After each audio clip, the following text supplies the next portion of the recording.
Hi, I'm Beck, and we're really excited to share with you this specially edited excerpt from the documentary Solstice. And before you watch it, we wanted to give you a short introduction to the film and explain why we think it is relevant to the rural city of Wangaratta. The film tells the story of the Winter Solstice, an Albury event for people affected by mental health issues and for survivors of suicide. It was founded by a family who lost their 15-year-old daughter to suicide, and they form the centre of the film's story. Since the first event in 2013, the Winter Solstice has helped to change how the Albury community understands, talks about and responds to mental health and to survivors of suicide. We know that the rural city of Wangaratta has been greatly affected by mental health issues, including suicide. We also know this community has some great ideas to help create long-term positive change. The Winter Solstice is just one example of how communities can unite together, build strength and create greater connections. And we are proud to add it to the mix of ideas as we find our own community-driven solutions with the help of the Grit and Resilience program. So with that in mind, we are excited to firstly share this edited documentary, and then at 6 p.m. on the 21st of June, have you join us and thousands of others from across Australia and around the world for this year's virtual Winter Solstice, which will be live streamed on the Winter Solstice Facebook page.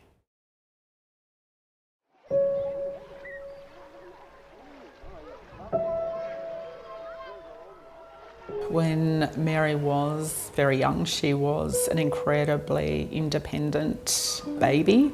Once she started to walk, we would all head to the swimming pool. She would arrive at the pool and strip off and just jump in and roll around. She had no fear, really. To me, she was just a normal little girl. She was loving and wonderful. Our only daughter, the youngest. I think we all had a soft spot for her. Oh, that's a great shot. Yes. I think we've hit the jackpot here with these ones. Yeah, I haven't looked at these for years and years. I love that one. That's what she was like when she was, before she got sick.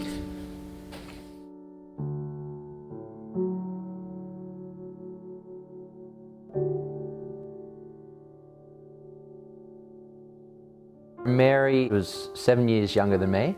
My earliest memories of her, she was a very fun, chubby little kid who liked to, play with Henry and myself. It was a pretty cool world growing up. We were all pretty close, I guess. We'd spend most of our time, school holidays, weekends, down in these paddocks, like exploring in.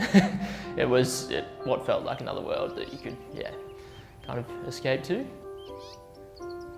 Mary loved to do well at school. She was good at most of her pursuits, whether that was cross-country running and swimming. I remember she used to play water polo, always seriously and liked to do well. She loved horses. That was probably her main passion.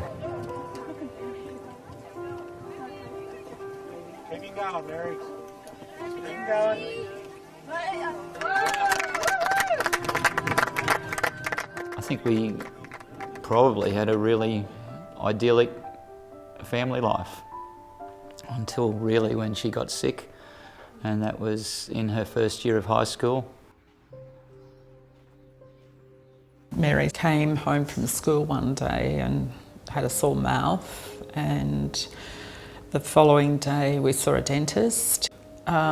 Suggested that she have a root canal filling done in Melbourne, and coming out of the dentist in Melbourne, it was like a switch. She went from eating to, pretty well no recognition that food was something that was needed, and it was pretty scary.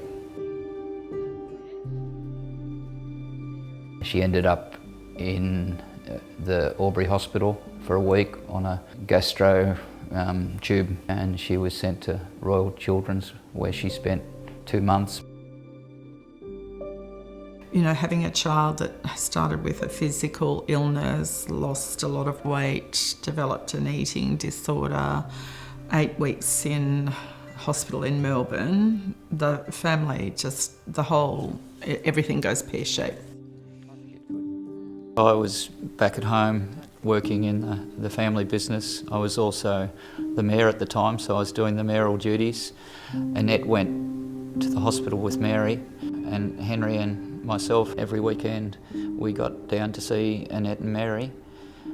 And it was just really tough seeing her in an environment in the eating disordered ward. They probably knew it was a mental illness, but the wisdom of the day was you refed the person so they were well enough to recover, and they hoped the mental side would continue after that. When Mary was let out of hospital, we had to provide breakfast, the same as what she was having in the hospital, and she had to eat in front of all of us. It was terrible, but we still had to go to these horrible appointments. So we travelled every Tuesday, down and back in one day, 5 of us in the car for 8 hours.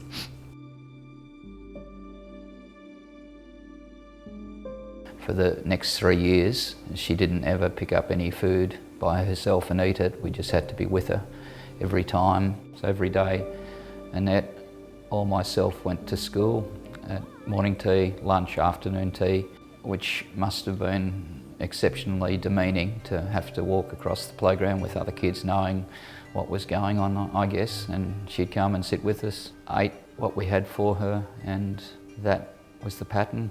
She just couldn't do it by herself. But we didn't know we were actually treating a mental illness per se, just an eating disorder, and the conventional wisdom was that you just had to keep feeding, but we didn't seem to ever get to the core of the problem. Apart from when Mary was eating, which was obviously a difficult, small periods in the day, everything was as normal as it could be, I think, and just making sure that she was able to do everything that she loved and wanted.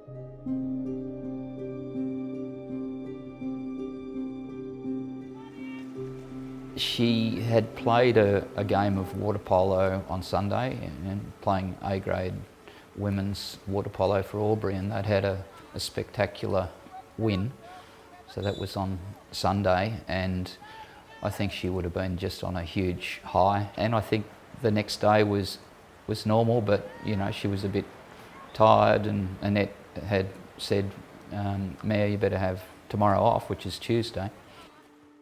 I woke up about 3 or 4 a.m. in the morning, and I didn't go straight back to sleep, and I saw Mary's light come on and off just for a second or 2 seconds, and I didn't think anything more about that.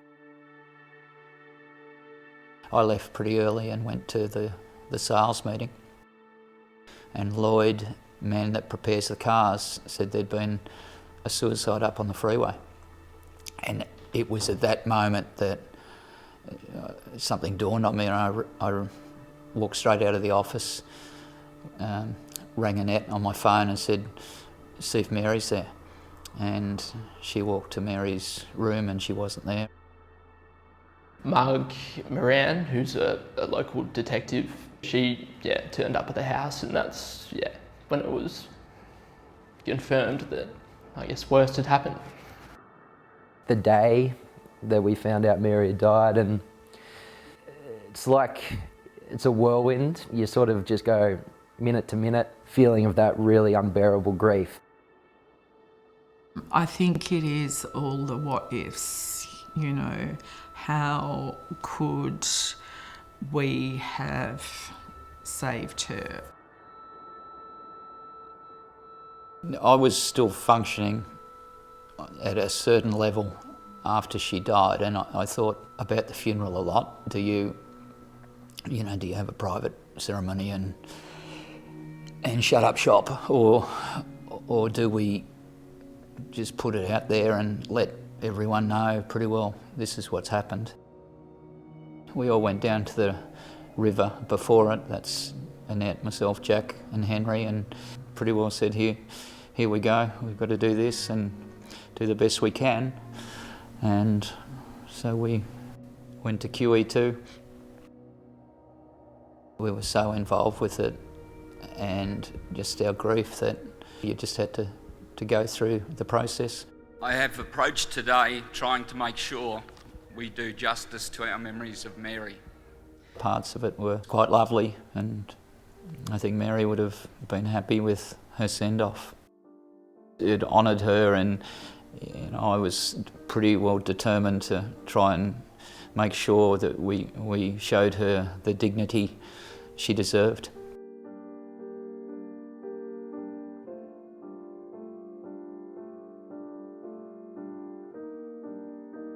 You're numb and heartbroken and just wound up with grief that it consumes your day.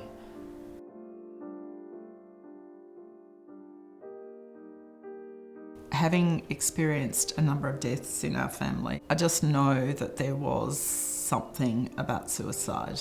It was different.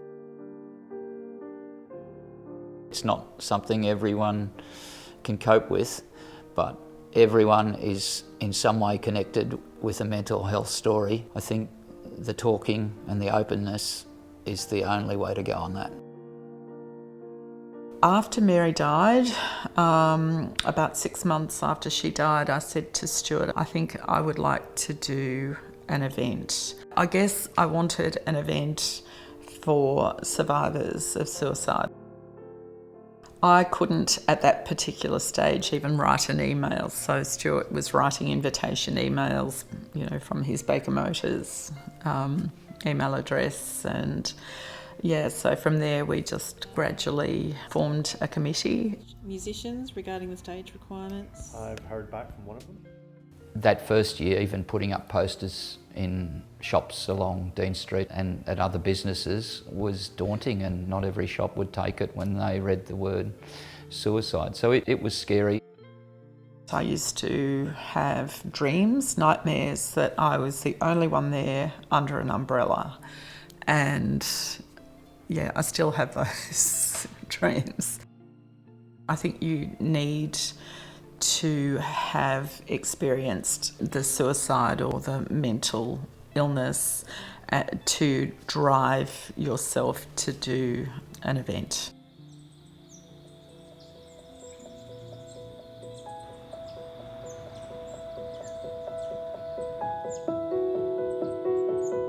Are you taking my part? Yes, I sure am. Got our keys in it. We've got programs here and candles I've got to put in your car. Wallets in hand, take your diary. Thank you. How friggin' cold is it? Hi, Hen. Hello, how are you? Good. We'll be heading off early this afternoon. Okay, good. I might not see you before, say good luck, but good luck. Thank you. I often say that Mary has made me brave. Her words about mental health being misunderstood probably is the thing that has kept us working on the Winter Solstice and just trying to help anyone that needs help. Come on, it's all about fun. Yep. Alright, so if I go back this way and you pull. Yep. Perfect, that's beautiful. Yep. Every time I see her, Nat, I think of the way that she's really, I always say she's the most dangerous person in Albury. She hits me when I say that. But she is. I mean that in a great sense.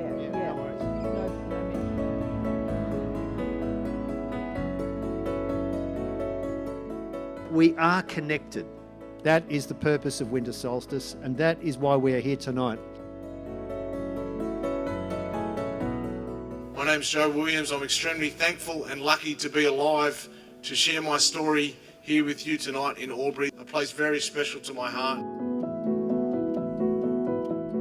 Many of you here tonight have been touched by suicide. We need to talk and we need to listen. And so we can each one of us pray that kindness, compassion, understanding and love will have the last word. It's the beauty of connection. When we have connection, we show empathy. When we have empathy, it's when we're able to show that pain or show that emotion. You know, so that's where we need to get to as a community, as a society. Come to me, my brother, and I will sit with you a while. Pretty soon I'll see you smile, and you know you will. No matter how much you're hurting right now, you know that everything will change in time. Oh, I just might see you in another light. I've got no dog here in the fight. I can carry your burden, brother of mine.